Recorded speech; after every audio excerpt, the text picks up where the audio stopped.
사도행전을 시작할 때요, 120명이 모인 다락방에 머물러 있던 그 복음은 우리가 사도행전 5장을 마칠 때에는 이제 예루살렘 인근에까지 확장이 되어졌습니다. 복음이 근데 이렇게 확장이 되어져 갈수록 예수 그리스도를 믿는 사람들은 굉장히 많아졌지만 그에 비례해서 교회 안팎에서는요, 이제 여러 가지 문제들이 발생하기 시작했습니다. 교회 밖에서는 사도들이 고난에 직면하게 되는 일들이 생겨나기 시작했잖아요. 지금까지 사도들은 2번 옥에 갇혔고요, 2번 공회에 끌려가 신문을 받았었습니다. 교회 안에서는요, 교회 공동체의 하나됨을 깨트리는 아나니아와 삽비라의 그런 사건이 발생하기도 했었습니다. 오늘날 많은 사람들이 슬로건 가운데 하나가 초대교회로 돌아가자, 이런 슬로건을 내걸기도 하고요, 그런 말을 굉장히 많이 합니다. 근데 하지만 우리가 분명히 알고 있어야 되는 것은 뭐냐면, 초대교회도 여러 가지 어려움이 있었고 여러 많은 문제들이 있었다라는 사실입니다. 정말 초대교회는 좋은 모델이 되는 교회임에는 틀림없지만 그럼에도 불구하고 완벽한 교회는 아니다라는 것이죠. 때문에 오늘 우리가 읽었던 그 본문을 보게 되면 교회 안에 또 다른 문제가 발생하는 것들을 볼 수가 있겠습니다. 많은 사람들은 이 예수님의 제자들이 사역했던 초대교회를 바른 교회의 원형으로 그렇게 생각하고 있어요. 오늘날 그렇기 때문에 이 베드로와 요한과 야고보와 같은 사도가 오늘날의 우리 교회에서 만약에 설교를 하고 그 사람들이 가르치고 교회를 이끌어가면 완벽한 교회가 될 것으로 그렇게 생각하는 사람들도 있습니다. 실제로 베드로와 같은 사람이 오늘날 존재하여서 말씀을 선포하고 가르치고 또 이적까지 행한다면 교회 안에는 다양한 문제가 발생하지 않을까요? 근데 그렇지 않다라는 것이죠.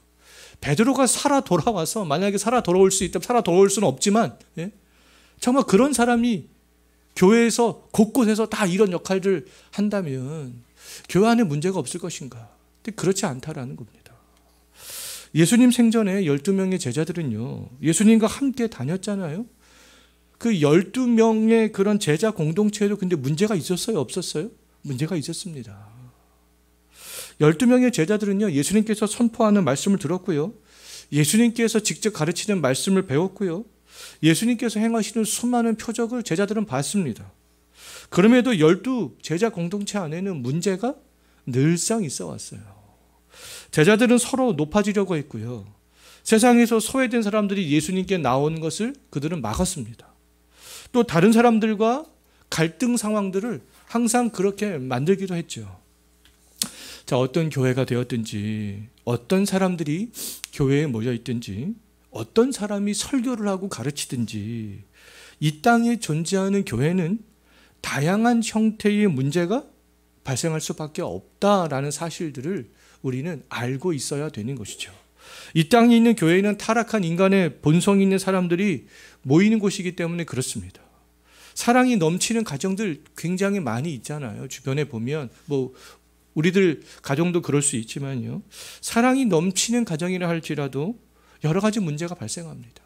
자녀의 문제 발생하고, 또 부모의 문제, 형제의 문제, 직장의 문제, 건강의 문제, 생각지도 못했던 어떤 사회의 문제, 또 범죄의 문제 많이 발생하잖아요. 그런 문제에 이 사랑이 많은 가정도 직면하게 될 수밖에 없습니다.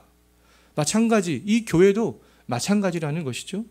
경건하고 성숙한 성도들이 모인다 할지라도 이 교회 안에는 다양한 문제가 발생할 수 있다는 거예요. 성경적으로 건강하고 바른 교회라 할지라도 교회 안에는 문제가 발생할 수 있습니다. 우리는 교회 안에서 그 어떤 문제도 발생하지 않게 할 수는 없다라는 것이죠. 이 땅에 있는 교회는 불완전한 교회이기 때문에 그렇습니다. 항상 전투하는, 싸워야 하는 교회이기 때문에 그래요. 완전한 교회의 모습은 천상에 있습니다. 하늘나라에 있는 것이죠. 우리가 어떤 노력을 한다 할지라도 문제는 생각지 않은 곳에서도, 의도하지 않은 곳에서 얼마든지 발생할 수 있다는 것이죠. 교회 안에 그렇다면 문제가 발생했을 때 우리가 해야 되는 일들은 무엇이겠느냐라는 것입니다. 교회 안에서 문제가 발생했을 때 우리가 해야 되는 일들은 뭐냐 하면, 그 문제를 해결하기 위해서 함께 적극적으로 노력해 나가는 것. 그것들이 바로 우리들이 해야 되는 일들이라는 거죠. 경건하고 성숙한 성도들이 많을수록 근데 교회 안에 어떤 문제가 불거지게 되었을 때 성경적으로 더 해결해 나갈 수 있는 그 힘이 있습니다. 하지만 미성숙한 성도들이 많으면요, 문제가 더 커지게 되죠. 결국에는 교회 안에 분쟁이 일어나게 됩니다. 이 성숙하다, 미성숙하다, 이것은 어떤 신앙의 연수로 말할 수 없는 부분이 되겠습니다. 신앙의 연수가 40년, 50년 됐다 할지라도 미성숙한 성도들이 굉장히 많이 있을 수 있어요. 신앙의 연수가 근데 별로 안 됐다 할지라도 성숙한 성도들일 수 있습니다. 오늘 본문에 있는 예루살렘 교회 성도들이 그랬어요. 이들은 신앙의 연수가 굉장히 짧은 성도들이잖아요. 그럼에도 불구하고 굉장히 성숙한 모습들을 보이는 것을 볼 수 있어요. 교회 안에 문제가 발생했을 때 교회에 분쟁이 생기지 않고 성경적으로 그 문제를 해결해 나가기 위해서는 그럼 교회 안에 있는 모든 성도들, 그 성도들이 평상시에 경건에 이르는 훈련들을 해 나가는 것들이 굉장히 필요합니다. 모든 예배는 다 참석하는데 예배당 문을 나가는 순간 말씀을 잊어버리고 말씀과 분리된 삶들을 30년, 40년 그렇게 살아간 분들은요, 경건에 이를 수가 없는 것이죠. 경건에 이르는 훈련은 뭐겠습니까? 말씀 묵상을 하는 거예요. 묵상한 말씀을 토대로 기도하는 겁니다. 그럴 때에 이 교회 안에 있는 모인 모든 성도들이 경건에 이룰 수 있고요, 말씀으로 하나 되어질 수 있는 것이죠. 지금 우리 교회가 홈페이지에다가 말씀 묵상 올리는 분들이 있잖아요. 우리가 지금까지 로마서도 받고 마가복음도 받고 지금 사도행전도 보고 있는데 모든 성도들이 이렇게 말씀 묵상을 한 주간 내내 해서 그 자기의 생각을 정리하고 말씀 묵상한 것들을 탁탁탁하게 작성을 해서 올렸을 때 모든 성도들이 이 말씀으로 우리 교회가 어떻게 되어져 가고 있겠습니까? 하나가 되어져 가고 있는 모습들이 보이진 않지만 하나가 지금 되어져 가고 있는 것이죠. 경건에 이르는 훈련, 교회가 하나 되어져 가는 훈련은 다른 데 없습니다. 우리가 열심히 말씀 묵상을 하고 그 말씀 묵상한 것들을 이루기 위해서 기도하는 것, 거기에 달려있다라고 말할 수 있어요. 아나니아와 삽비르 사건 이후에 예루살렘에 있는 교회 안에 또다시 문제가 발생했습니다. 사도들과 다락방에 모였던 120명을 제외하고 예루살렘 교회의 성도들의 연수는 오래되지 않았어요. 몇 달도 되지 않았습니다. 어떤 성도들은 며칠도 안 된 성도들도 있었겠죠. 그럼에도 오늘 본문을 보게 되면 정말 사도들과 함께 교회 안에 발생한 문제를 한 마음으로 해결해 나가는 것들을 볼 수 있어요. 하나님께서 특별한 은혜를 주셔서 이미 그들은 성숙한 신앙인들이 되어져 있었습니다. 성숙한 신앙인의 모습으로 교회에 발생한 문제들을 이제 사도들과 함께 해결해 나가는 것을 볼 수 있어요.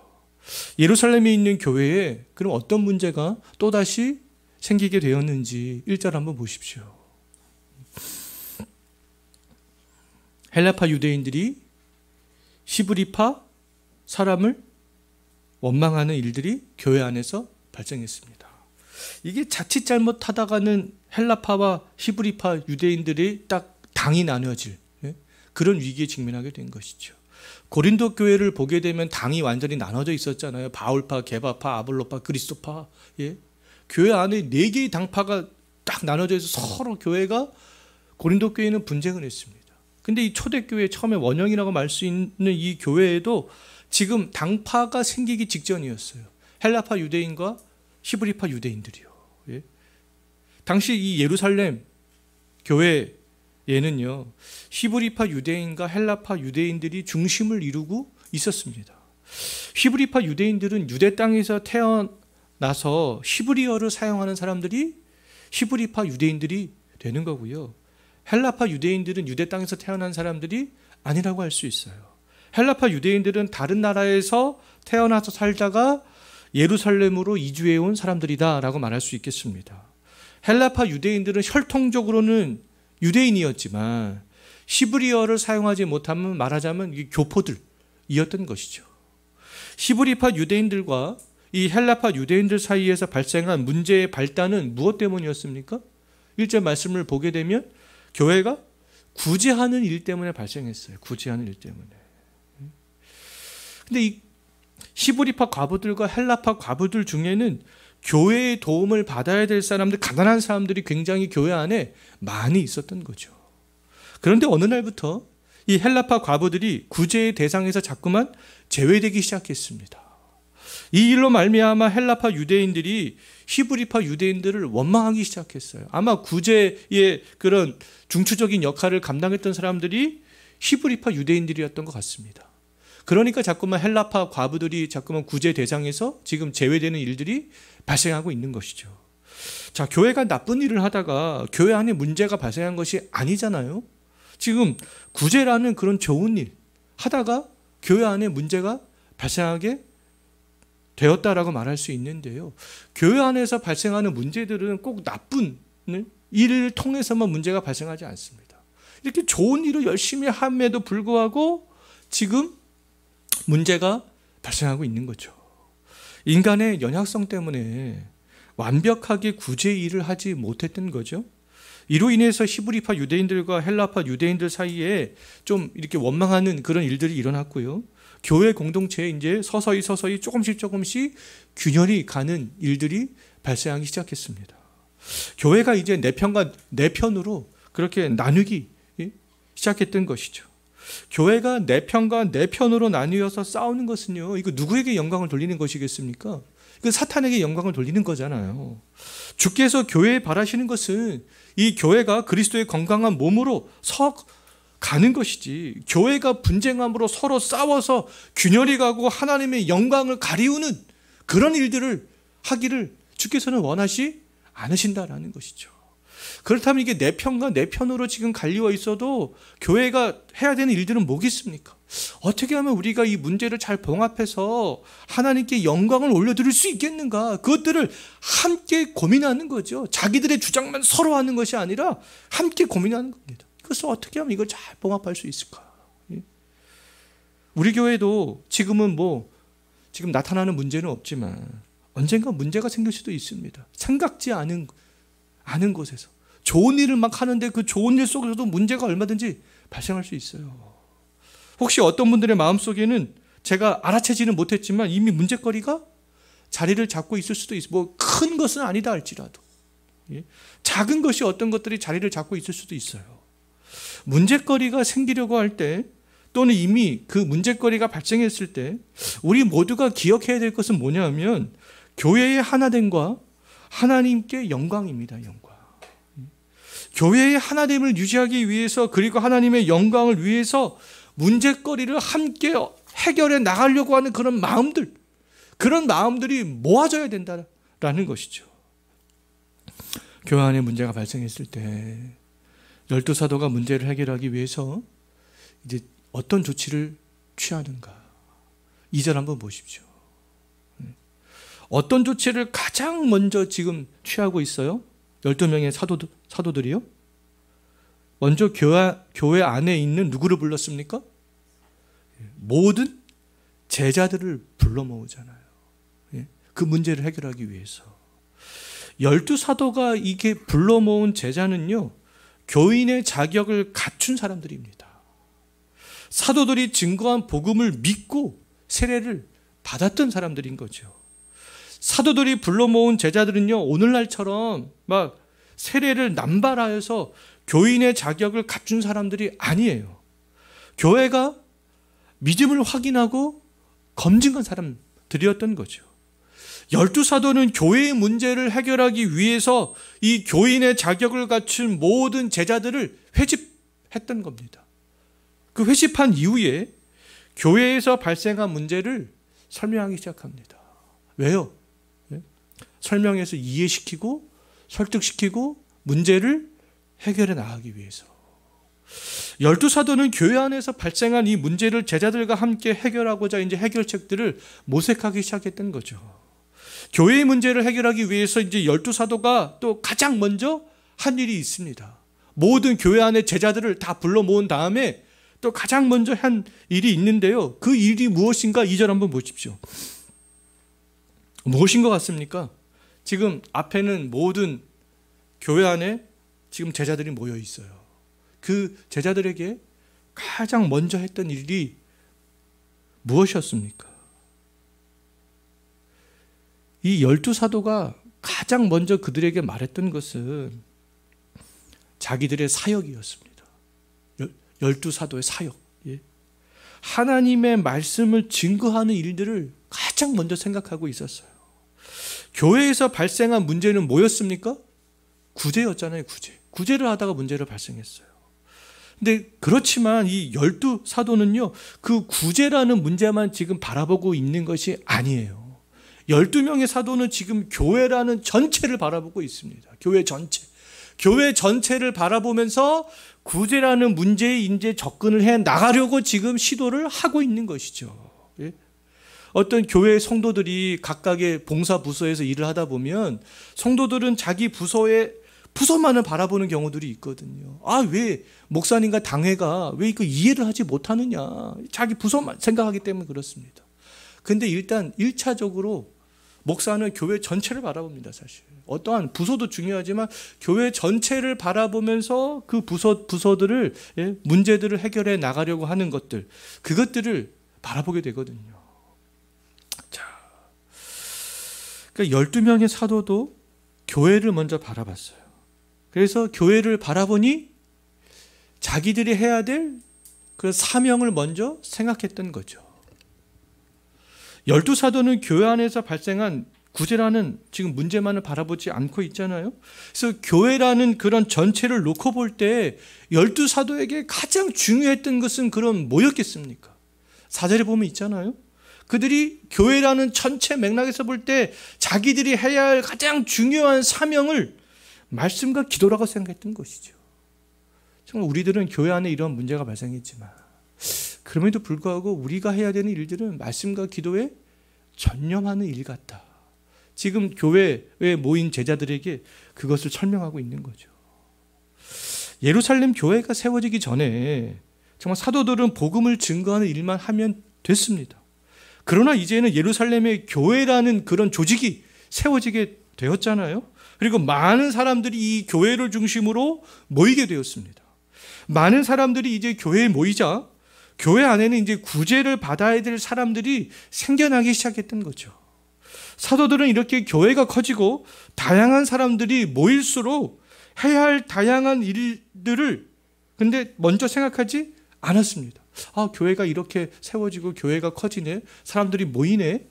우리가 해야 되는 일들이 예전에는 그냥 말씀만 전하면 됐는데 이제는 이것도 해야 되고 저것도 해야 되고 저것도 해야 되고 저것도 해야 되고 뭐 수많은 일들이 늘어나게 되잖아요. 그런데 그런 것들을 먼저 딱 생각하지 않았던 것이죠. 오히려 이렇게 교회 규모가 커지고 문제가 발생할수록 하나님의 말씀을 증거하고 가르치고 기도하는 일에 더욱더 전념하기를 그렇게 선택했던 거죠. 예전에 제가 알던 어떤 성도 중에는요, 목사는 소대장이 되어져야 됩니다. 이렇게 말하는 성도가 있었습니다. 그 의미가 뭐겠습니까? 그분의 말의 의미는요, 목사는 모든 일에 솔선수범이 되어져야 된다. 그런 의미가 거기에는 내포가 되어져 있었어요. 그들은 목사가 슈퍼맨이 되기를 원했던 거죠. 목사가 설교도 아주 잘하고, 성경 공부도 아주 잘하고, 전도도 잘하고, 교회 안에 각 부서에 봉사 있으면 그것도 봉사도 솔선수범해서 잘하고, 구제하는 일 있으면 그거 탁 나타나서 잘하고, 교회 어디가 고장나거나 문제가 생기면 가가지고 탁탁탁탁탁 잘도 고치고, 슈퍼맨을 생각했던 겁니다. 목사가 다 전면에 나서가지고 다 진두지휘를 해야 되는 거 아니냐? 이렇게 생각했던 거죠. 근데 지금도 이와 같은 생각을 하신 분들이 의외로 많이 있어요. 목사가 지금 사도는 아니지만 목사가 해야 될 그런 첫 번째 임무는 말씀과 관련된 일들이 아니겠어요? 목사가 교회의 모든 일에 솔선수범하여서 앞장섰을 때 성도들이 좋아할 수 있습니다. 우리 목사님 사랑이 많아. 우리 목사님 저렇게 열심히 솔선수범해서 저렇게 일들을 아침부터 그냥 해가 질 때까지 밤에까지 이렇게 열심히 하시네. 지금 앞에 보면은 좀 이렇게 환해진 것 같지 않습니까? 지난주 금요일 날 제가 아는 후배를 불러다가 조명을 달았어요. 5시부터 11시까지 했습니다. 티는 뭔가 달라졌는데 생각을 하셨을겠지는 모르겠지만 근데 이렇게 목사라면 모든 일에 솔선수범하여서 아침부터 밤에까지, 낮에는 해가 있을 때는 설교 말씀 준비하고 해가 질 때는 교회 공사하고, 이렇게 생각을 하시는 분들이 있는데요. 근데 처음에 그렇게 보면은 좋아 보일 수 있죠. 목사님이 이렇게 솔선수범하는구나. 이렇게 교회를 위해서 불철주야 애를 쓰시는구나. 그런데 그런 일들이 한 해, 두 해, 세 해, 5년, 10년 계속 그런 일들이 반복이 되어진다라고 한번 생각을 한번 해보십시오. 결국에는 말씀에 충실할 수가 없습니다. 말씀으로 성도들의 영혼을 이끌어갈 수 없게 되는 지경에 이를 수밖에 없어요. 그러면 이제 어떻게 되겠습니까? 목사를 보면서 불만을 갖게 될 수밖에 없는 거죠. 교회에 문제가 발생했을 때 사도들은 전체 교회를 생각했습니다. 자신의 소명과 사명을 먼저 생각했던 거죠. 하나님께서 죄인들에게 주신 은혜의 방편인 말씀과 기도와 성례에 충실해야 될 교회의 모습을 먼저 생각했습니다. 사도들은 교회를 위해서, 교회가 교회다움을 유지하기 위해서 자신들이 해야 될 그런 사명을 먼저 생각했던 거죠. 교회에서 발생한 문제를 해결하기 위해서 12사도가 또 이제 두 번째로 한 일이 있는데요. 3절 마지막 부분 한번 보십시오. 교회에 직접적인 문제가 되었던 그 문제를 해결하기 위해서 구제를 담당할 사람을 택하는 것이었습니다. 이것까지 우리가 할 수 없다. 이제 교회가 조직이 커지고 구제해야 될 사람들이 생겼으니 우리가 전면에 나서서 하는 것보다는 이제 좀 사람을 세워서 그런 일들을 하게 하는 것이 낫겠다. 이제 그런 일들을 해 나가는 것을 볼 수 있습니다. 12명의 사도는 구제를 담당한 사람들을 그런데 직접 선택하지 않았어요. 이렇게 당신이 했으면 좋겠습니다. 이렇게 하지 않았습니다. 12명의 사도는요, 자기의 마음에 드는 사람, 자기들의 말을 좀 잘 들을 것 같은 사람, 또 자기들과 어떠한 친분이 있는 사람, 아니면 뭐 좀 돈이 좀 많은 사람, 이런 사람들을 자기들이 임의적으로 택하지 않았습니다. 만약 12사도가 자기들의 마음대로 구제할 사람들을 택했다면 교회 안에는 또 다른 불만과 또 다른 문제가 반드시 불거졌을 거예요. 근데 12명의 사도는요, 합당한 봉사자가 선출될 수 있도록 기준만을 제시합니다. 누구에게요? 모든 제자들에게. 합당한 봉사자는요, 이 교회의 모든 제자들이 스스로 뽑을 수 있도록 했습니다. 교회가 어떤 일을 결정할 때 목사나 당회가 기준을 제시하고 성도들이 직접 그것을 결정할 수 있도록 하는 것이 가장 바람직한 방법인 것 같아요. 이런 가장 바람직한 방법을 따르고 있는 그런 교단이 장로교인 것 같습니다. 장로교는 다 그런 식으로 교회 모든 일들을 진행하고 있잖아요. 사도들이 7명을 택하도록 제자들에게 기준을 제시했는데요. 사도들이 그 기준을 제시한 것은 3가지였습니다. 3가지 기준에 대해서 또 3절을 보게 되면 알 수 있는데, 첫 번째 기준은 뭐였습니까? 첫 번째, 정말 사도들이 제시한 기준은 너희 가운데서 택하라라는 겁니다. 너희 가운데서 택하라. 교회 밖에서 말하자면은 구제에 대한 전문가를 데려오지 말아라라는 것이죠. 너희 가운데서 택하라. 그 당시에 로마의 학문을 배운 사람들이 있었겠어요? 없었겠어요? 있었겠죠. 선진 헬라 문화를 배운 사람들이 있었겠습니까? 없었겠습니까? 당연히 있었을 거예요. 그런데 교회 밖에서 그런 사람들 데리고 오지 말고 지금 너희 가운데서 택하라라는 거잖아요. 사회복지를 전공한 어떤 박사나 사회복지를 담당하는 전문 공무원이나 NGO 등에서 왕성하게 활동하는 전문가들을 데리고 오지 말라라는 겁니다. 하나님을 정말 사랑하고 이웃을 사랑하며 그리스도의 한 몸 된 교회를 건강하게 세워나갈 수 있는 바로 너희와 같은 그 제자 집단에서 뽑으라라는 것이죠. 나중에 우리 교회가 지금보다 다양하게 해야 될 일들이 생길 때에 책임자로 뽑아야 될 사람들은 누구이겠습니까? 어떤 그 분야의 전공자를 외부에서 초빙해 오는 것이 아니라는 거죠. 정식 교회 회원의 자격을 갖춘 우리 가운데서 뽑는 것입니다. 우리의 손으로 우리 가운데서 뽑는 거죠. 자, 이제 두 번째 기준이 있는데요. 두 번째 기준은 뭐라고 되어져 있습니까? 성령과 지혜가 충만한 사람을 택하라. 교회의 모든 제자 중에서 그래도 좀 더 성령이 충만한 사람들이 있잖아요. 좀 더 그래도 지혜가 있는 사람들이 있잖아요. 성령이 충만하고 지혜가 있어서 그래도 그 어떤 다른 성도들보다도 구제의 일들을 조금 더 잘 감당해 나갈 수 있는 사람들을 뽑으라는 것이죠. 예수님 때문에 정말 기뻐할 수 있고 예수님 때문에 인내할 수 있는 그런 성령이 충만한 사람을 택하라라는 것입니다. 그러니까 교회 하는 일들이 쉽지 않잖아요. 교회 어떤 일들을 하면은 뭐 돈이 생기는 것도 아니고 명예가 생기는 것도 아니잖아요. 쉽지 않습니다. 그렇기 때문에 성령 충만한 사람들이 교회 일을 감당하기 위해서는 필요한 것이죠.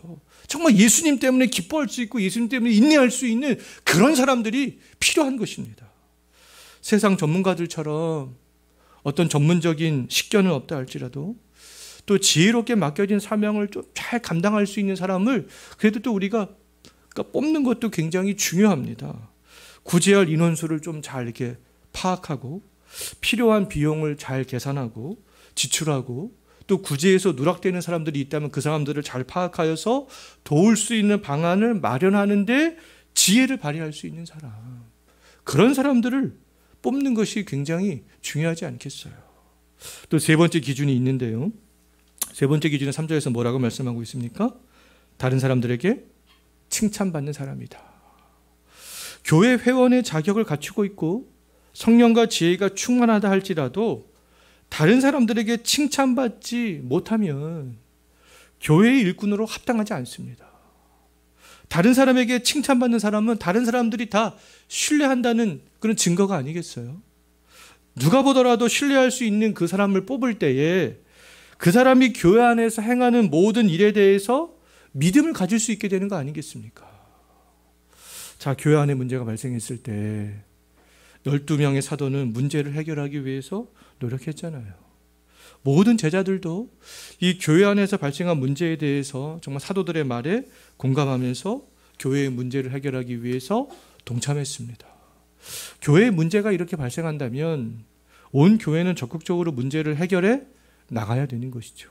아, 저건 나하고 상관없는 건데, 구제하는 일, 아, 저건 별로 나하고 상관없는 건데, 그냥 나는 뭐 성가대, 나는 교사, 나는 아니면 식당 봉사, 난 이것만 열심히 하면 되는 거 아니야? 뭐 저거는 그냥 저 사람들이 알아서 하겠지. 그것이 아니라는 거잖아요. 함께 해결해 나가는 거. 왜요? 그리스도 안에서 한 몸된 공동체이기 때문에 그렇습니다. 목사는 합당한 기준을 제시하여서 성도들에게 설명하고 성도들도 납득이 된다면 정말 제시된 기준에 따라서 그 교회의 문제를 해결해 나갈 수 있어야 된다라는 거죠. 교회의 제자들은 12사도가 제시한 기준에 따라서 7명을 뽑았습니다. 7명은 신약 교회의 최초의 집사들이었어요. 교회의 제자들이 뽑은 7명의 집사들이 누구인지 한번 5절 한번 보십시오. 스데반, 빌립, 브로고로, 니가노르, 디몬, 바벨라, 니골라, 이렇게 7명을 뽑았어요. 7명의 집사 중에서 우리가 확실히 정보를 알 수 있는 사람은 2명입니다. 스데반과 빌립이죠. 스데반과 빌립의 활동에 대해서는 사도행전 이제 나중에 보면 나와 있어요. 이들이 어떤 사역과 어떤 활동들을 했는지요. 또 요한계시록을 보게 되면 버가모 교회에 니골라당이라고 불리는 이제 거짓된 이단이 침투해 들어와서 그 버가모 교회를 굉장히 혼란하게 했거든요. 그런데 7 집사 중 한 명의 이름이 누굽니까 지금? 니골라잖아요, 니골라. 근데 이 7 집사 중 한 명인 니골라와 계시록에 나오는 니골라당이 연관이 있는지 없는지는 확실하지 않습니다. 이거는 학자들에 따라서 의견이 조금 분분한데요. 이거는 확실하지 않습니다. 그래서 사도행전을 읽다가 요한계시록을 보면서 이 니골라와 저 니골라가 동일 인물인가? 이렇게 굳이 생각을 안 하셔도 된다라는 것이죠. 확실하지 않기 때문에 그렇습니다. 자, 헬라파 과부들이 구제에 빠지는 문제를 해결하기 위해서 이 택함받은 7 집사의 공통된 특징이 있어요. 7 집사의 이름을 보면은 알 수가 있습니다. 7 집사로 택함받은 사람들의 이름을 보게 되면 다 헬라식 이름이었습니다. 히브리식 이름이 아니었어요. 베드로, 헬라식 이름입니다. 히브리식 이름은 뭐예요? 시몬이죠. 시몬. 근데 이 7 집사로 택함 받은 사람들의 이름이 다 헬라식 이름을 갖고 있는 사람들이었습니다. 그러면 헬라파 과부들이 구제에 빠지는 문제를 해결하기 위해서 택함 받은 7명의 집사는 모두 어떤 유대인들이었어요? 헬라파 유대인들이었던 것이죠. 헬라파 유대인들.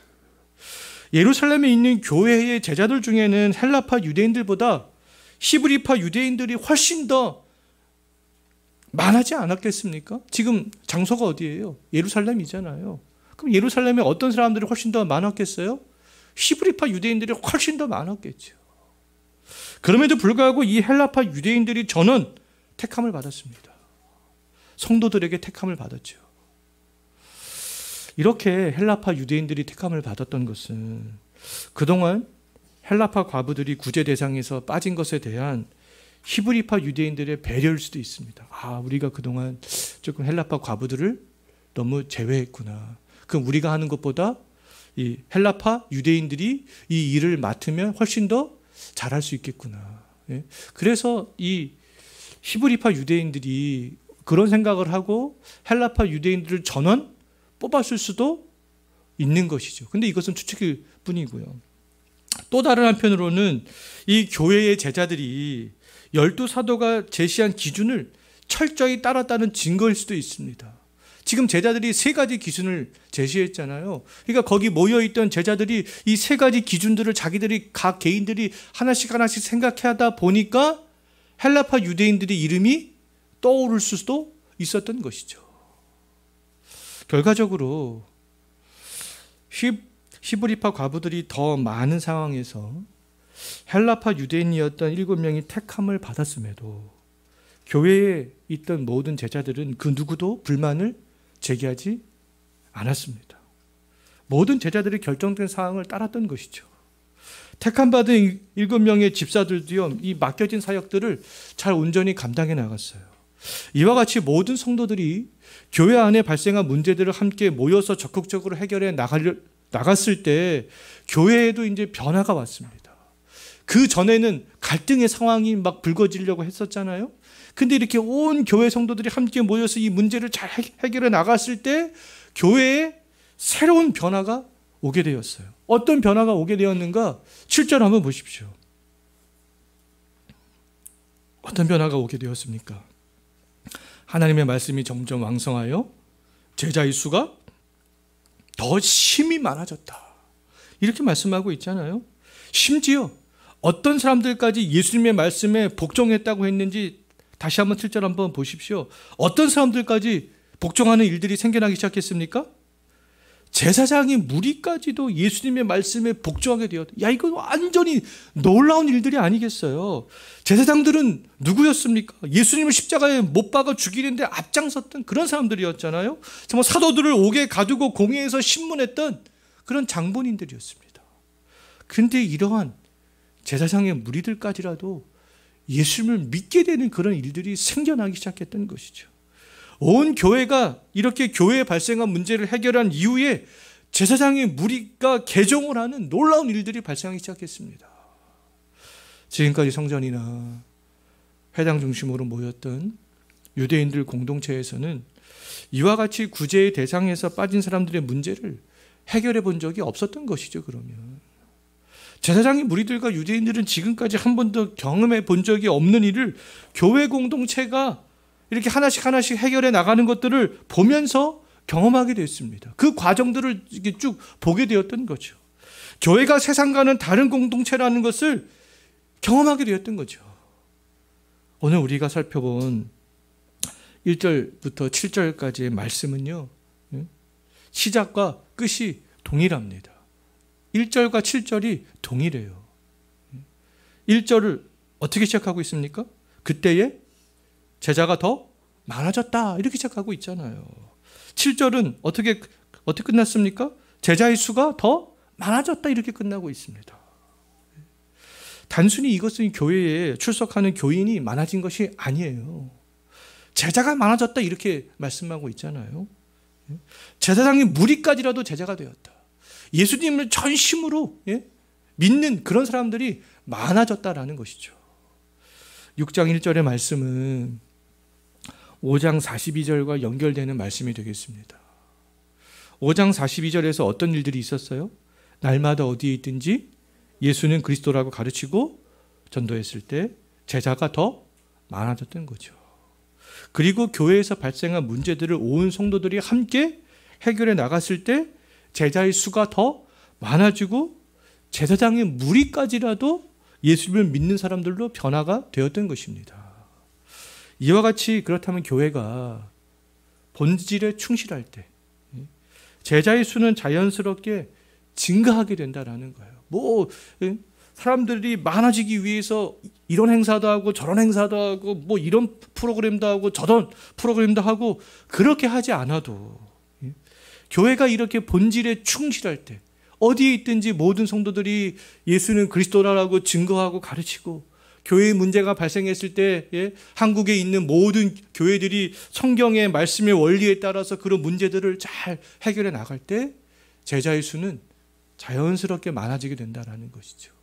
교회를 핍박하고 박해했던 그런 세력들까지라도 예수님을 믿을 수 있는 그런 놀라운 일들이 생겨날 수 있게 된다는 겁니다. 교회의 회복과 이렇게 제자의 수의 증가는 다른 데 있지 않습니다. 교회가 전도하고 가르치는 일들을 해나갈 때 교회의 문제를 정말 세상과는 다른 방식으로 이렇게 온 성도들이 합심해서 해결해 나갈 때 가능하다라는 것이죠. 여기 있는 우리들부터 날마다 정말 말씀을 증거하고 교회 안에서 발생한 문제들을 해결해 나간다면 우리 교회를 통해서 제자의 수가 더욱더 날마다 더 심히 많아지게 될 것을 믿습니다. 기도하겠습니다. 주님, 이 땅에 있는 많은 교회